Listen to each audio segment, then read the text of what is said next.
Hey guys, welcome back. As always, my name is Laser, and today we have something a little different. What I will do today is give you my first impressions, if you will, of Monster Hunter World. Now, I only play this game because I tried Dauntless, and the minute I tried Dauntless, everybody jumped on my case. Dude, play Monster Hunter World!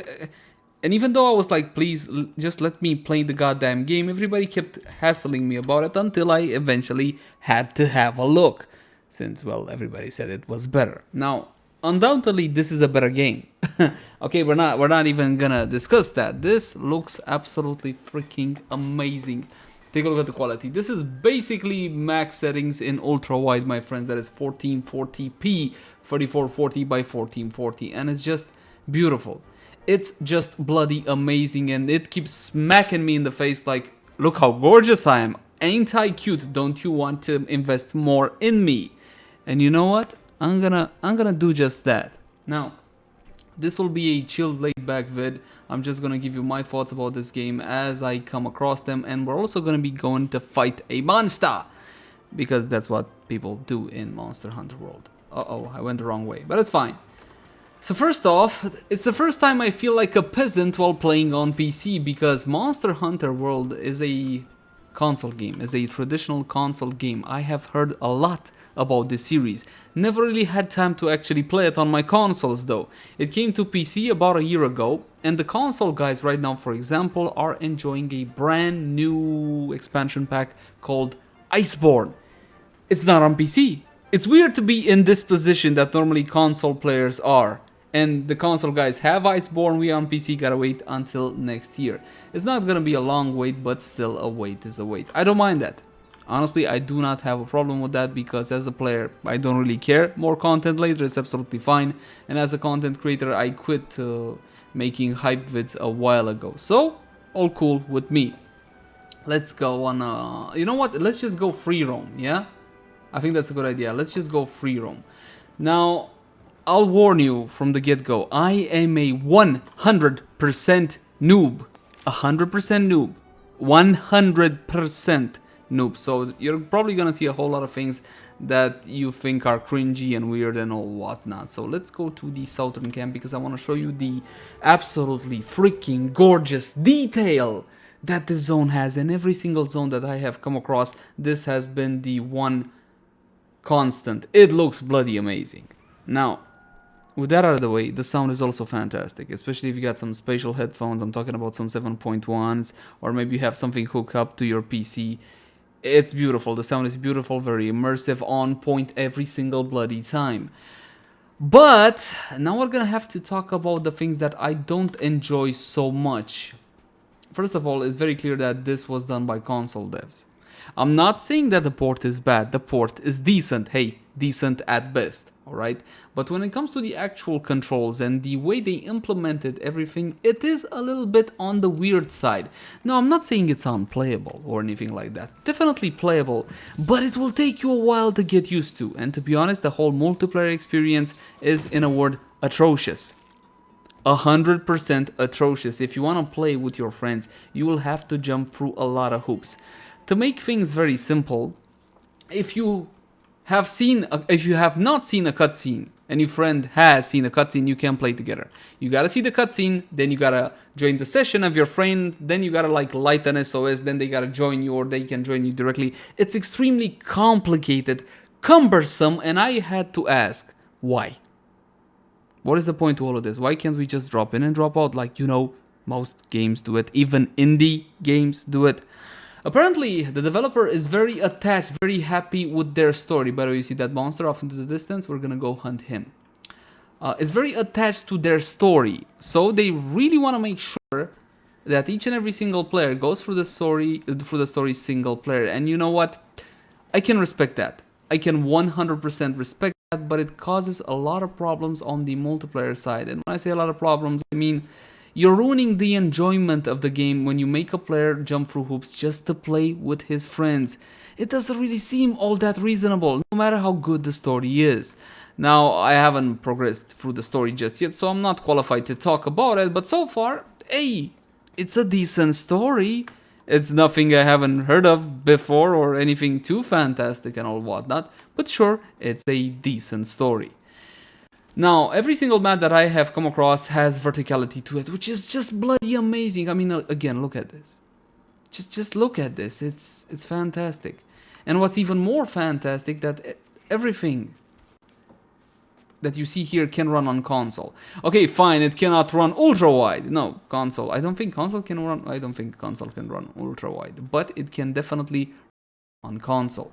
Now, if you want to hunt something in Monster Hunter World, what you gotta do is find some tracks, which I ignored, which is why I'm just moving around and showing you the world.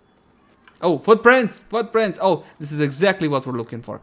You see, you pick up the footprint and then you smell it. Yes, I know it doesn't make any sense, but just go with it. And after you pick up a couple of footprints or a couple of indications of where the monster is, you will get a clear marking on your map. Now, if you open up the map, you have a couple of options. First thing that I felt completely overwhelmed. Completely overwhelmed. I'm like, what in the actual hell is all of this stuff? Now, thankfully, you do have filters upper right part of the screen. So you can filter for many things. Not everything I would want, but what can you do? And of course, there is also the fast travel system. Now, normally I don't really use this system because it's a whole lot of fun just exploring the world. You can find secrets. For example, my little pet. Everybody has this little kitty thing. It's called a palico, which I kept calling a pelican, but it's a palico. It's a little kitty. You can get to put armor on it and weapons and stuff. And of course, there's tons of armor, tons of weapons, tons of tons. Don't worry about the tons. There is tons of essentially everything. There we go. That is the second base there, and we can get out like so.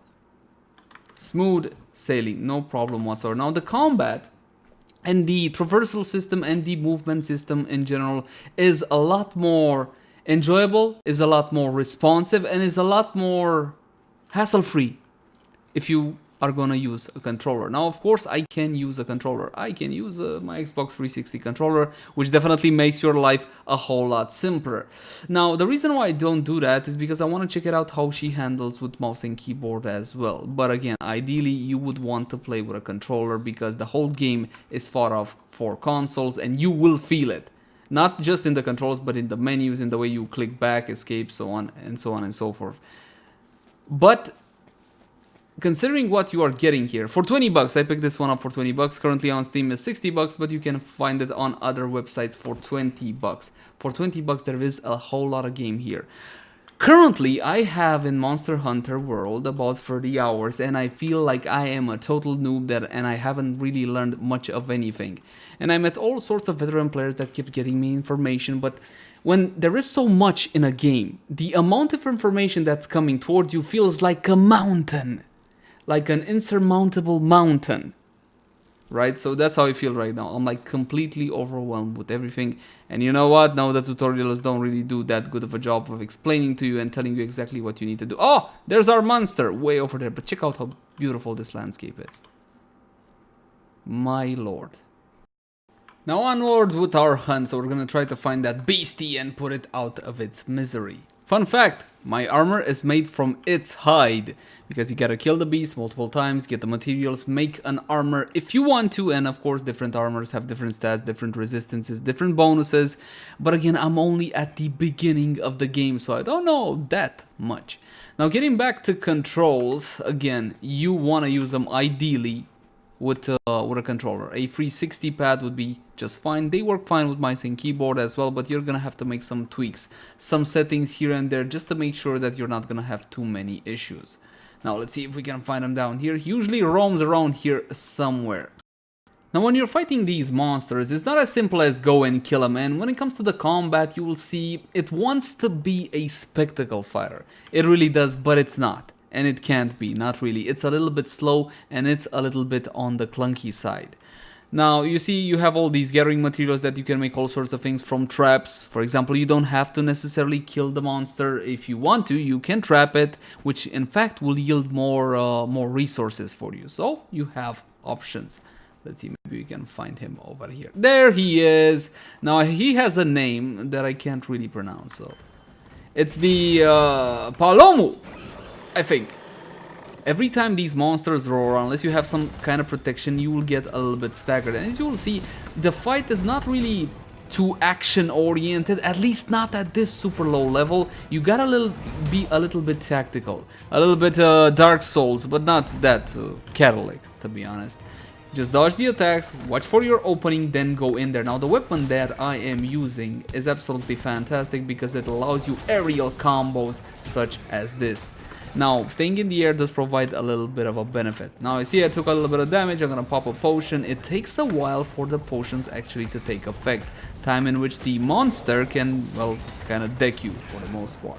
Just look at the effects and everything. This is max settings for the most part, with a couple of tweaks on my side since I don't like certain effects like motion blur and all whatnot, since I believe it takes away from the overall experience. Yes, he does do that. Ain't that fantastic? Now the first thing I thought, I gotta get this guy and make a mint coat for my wife, but he didn't really cooperate with me. The zone you are seeing right now is the third zone of the game. The first zone was also extremely beautiful. Think of it like a tropical forest. And in it, there are two big monsters. There is this Tyrannosaur, kind of. It's not really a Tyrannosaur per se, but something along those lines. And a big old dragon. Now the big old dragon was out of our skill reach. We could not do much of anything to it, but because the quest told us to, we had to fight the big Tyrannosaurus. And the weapon that you see that I'm wielding right now basically was upgraded with parts from him. And it was extremely hard and extremely satisfying actually to kill that T-Rex. He's called Anjanath, or Angie for short. But after you get the hang of it, it was good fun, and I remember how satisfying it was to actually get the first kill and be able to progress through the quest. Let's see if we can do a couple of aerial combos. Now, what I'm trying to do right here is kind of grab this.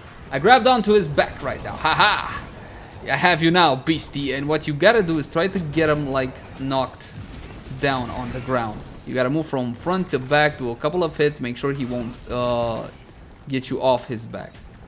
Damn it, come on. You gotta be careful because he can do things like that if you're positioned wrong, but you can grab back onto him, but not too many times. This is not a quick time event. You gotta actually look at what the hell you're doing. There, do I get him? Oh no, darn it. He got rid of me. But oh, did I? He seems a little bit, you know what? I have something for you, Mr. Beastie. Now, this specific weapon also has a ranged mode, so you can do this. And it will launch a kinsect, a little insect that will go deal some damage and award you some combo points and whatnot.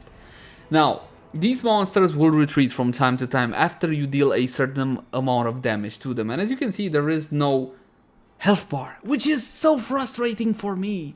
I'm always used to having my health bar and all whatnot, but not here, not in Monster Hunter. And I think, my friends, as a core first impression, that's gonna do it for now. I am having a lot of fun in this game. It's very dense. There is a lot to learn in Monster Hunter, but I am definitely willing to learn. And on PC, it's just beautiful looking. I absolutely freaking love it. There are other things that I don't love. I don't like the control scheme on PC. Feels a little bit clunky at best. Perhaps this will be alleviated more as I progress further and get better gear, better items, and so on and so forth. And the optimization is decent. Again, the optimization is decent. It's just that the control scheme and the way that the game functions overall is very clear, leaning towards console. It's not the end of the world. It doesn't mean you cannot play the game, but it may be a turnoff for certain people. But I do believe that's gonna do it, my friends. For a first impression, I believe it is beefy enough. As always, my name has been Leyzar. Thank you guys so much for watching. Like, favorite, share, and subscribe if you enjoyed the content. If you got any sorts of feedback for me, I would love to read it in the comment section down below. Also in the comment section down below, if you guys got any particular suggestions for a piece of content. Now, in all honesty, I can't exactly promise you that it'll be done by next time, or even within a week, because these things can take a while to make, but I can promise you that I will be reading through each and every comment. You can also find me on Twitch, Facebook, Twitter, all the usual places. Until next time, my friends,